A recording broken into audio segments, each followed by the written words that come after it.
Several women took the stage last night at the Democratic National Convention, including Alexandria Ocasio-Cortez, Hillary Clinton, and of course, Kamala Harris. Here to unpack their remarks is Blaze Media senior editor for politics and Washington correspondent Chris Bedford. So, Chris, let's dive into the dream team of women for the DNC. Who stuck out to you the most? Well, I mean, Alexandria Ocasio-Cortez certainly did her best Eva Peron impression, somewhere between that and Mussolini. If you actually dug down into the context of what she was saying, behind all the arm waving and screaming, it turned out it really ticked off a couple of the Democrat base who don't like that she said anything even remotely nice about getting back kidnapping victims, for example. Or she talked about how Kamala Harris has apparently been working tirelessly to bring peace to the war in Israel. That's not true. That's not true at all. It's completely made up. And it was also, of course, refreshing to be reminded once every year, 2 years, 3 years, just how shrill and annoying Hillary Clinton is as a politician. Every aspect of that weird triumphalism that she always has, despite having really not won anything that was hard fought in her whole life. It was grating to the ears and kind of a reminder that this is the Democratic Party that loves Hillary Clinton. I mean, the whole evening was somewhat of a reminder that behind all the still photographs that show these Democrat leaders as ascendant politicians, behind all the glamorous reporting on them, when you actually get down to the Democrats themselves, it's an unimpressive and kind of strange lot.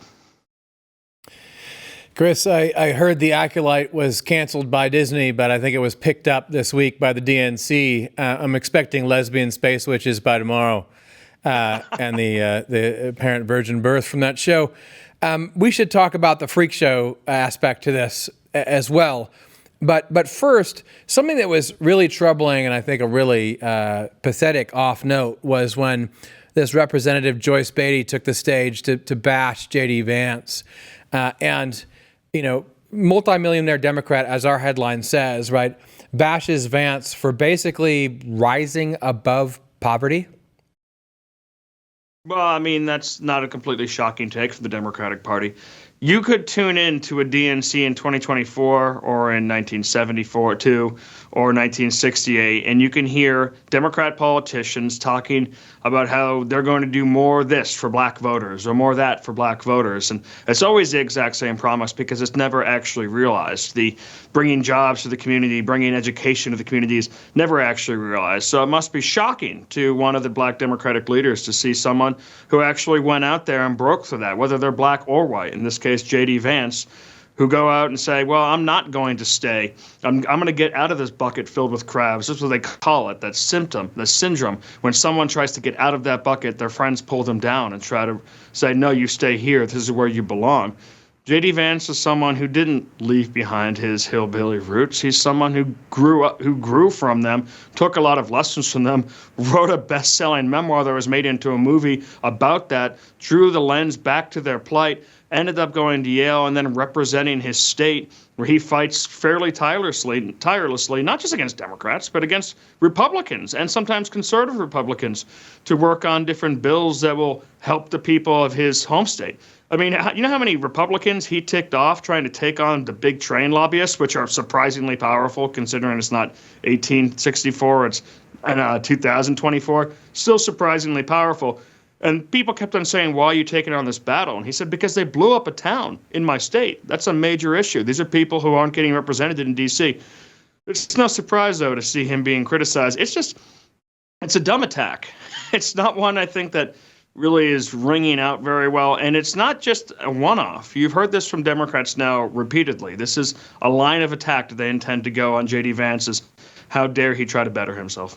Well, Hillary Clinton demands our attention, so we're going to give her more than 20 seconds on this show because that is the way that she demands it. When I saw her last night, Chris, and the lock him up chants started and the little smirk came across her face, and you just think, how mad, how upset she is that she's not the one that is speaking on Thursday night. Instead, she has an opening Monday night time slot for the woman who thinks that she should have been president already.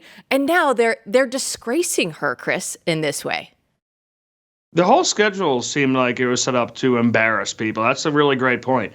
You saw it with Joe Biden, who ended up being pushed to way past his bedtime at 11:30 to give his speech, which, by the way, is passed when all the battleground states have gone to sleep, most of them on the East Coast. Hillary Clinton up there as well. Monday night's not a big night for the DNC. It's opening night. At typical conventions, well, of course, the delegates will be there. You're not going to have the same kind of packed arena that you're going to get for later times. Hillary Clinton, of course, had to step back and give up the Tuesday booking to Barack Obama, who was supposed to be coming on this evening.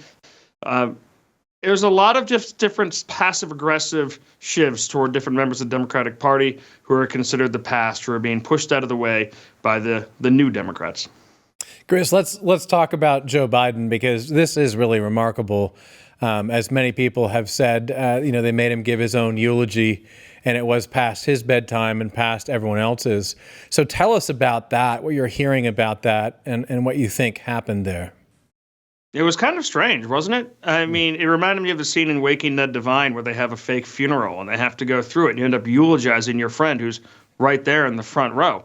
But at the same time, these were sweet eulogies, but they're from the same people who stabbed him in the back and threw him over. And despite Joe Biden saying that this was his decision and it was right, and trying to be a champ about it in his interviews before and after, and even kind of during his speech, you have his close aides and longtime allies furiously texting different reporters and outlets across town saying, I cannot believe that they're doing this to them.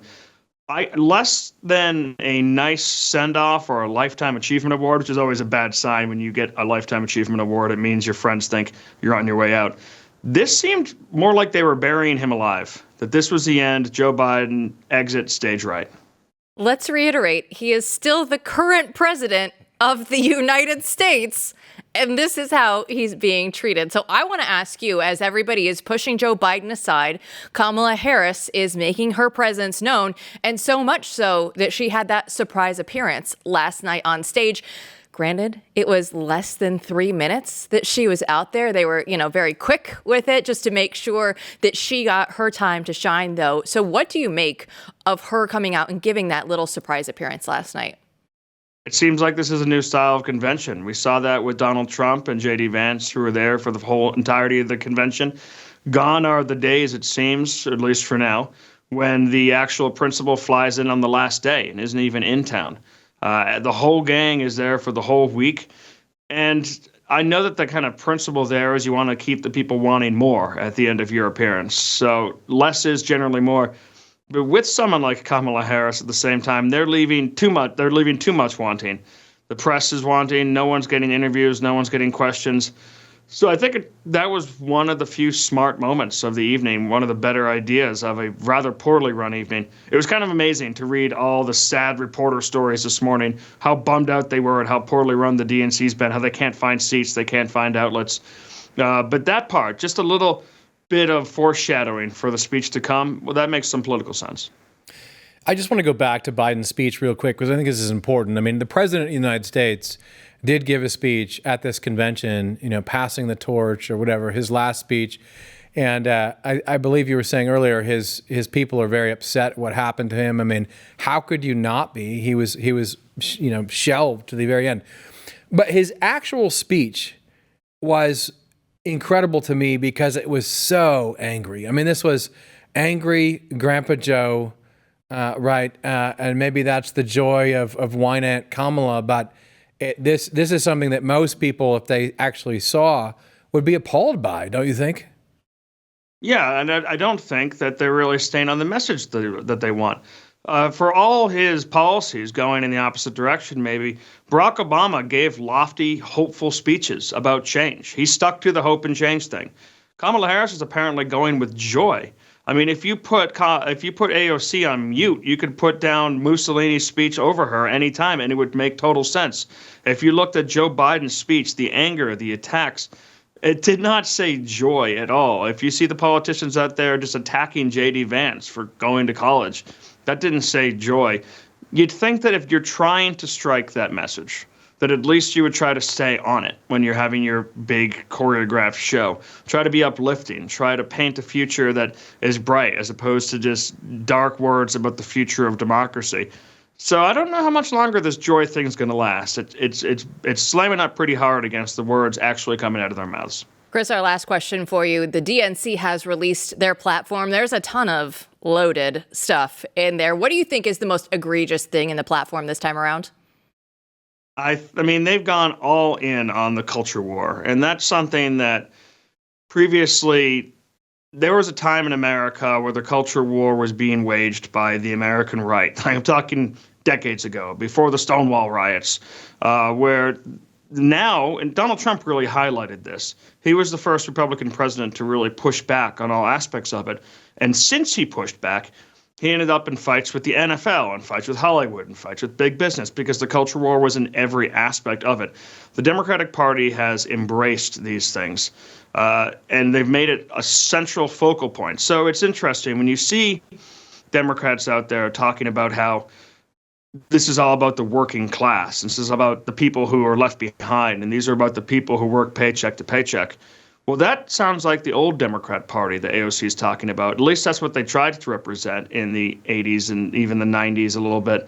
Now it's very much the party of white female college professors. I mean, these are the concerns that seem to be front and center. It's something that comes out in Harris's speech. It's something that's visible through the platform. And I don't see it really winning back the working class voters and the black and Hispanic men in particular who have started to leave and move towards Donald Trump.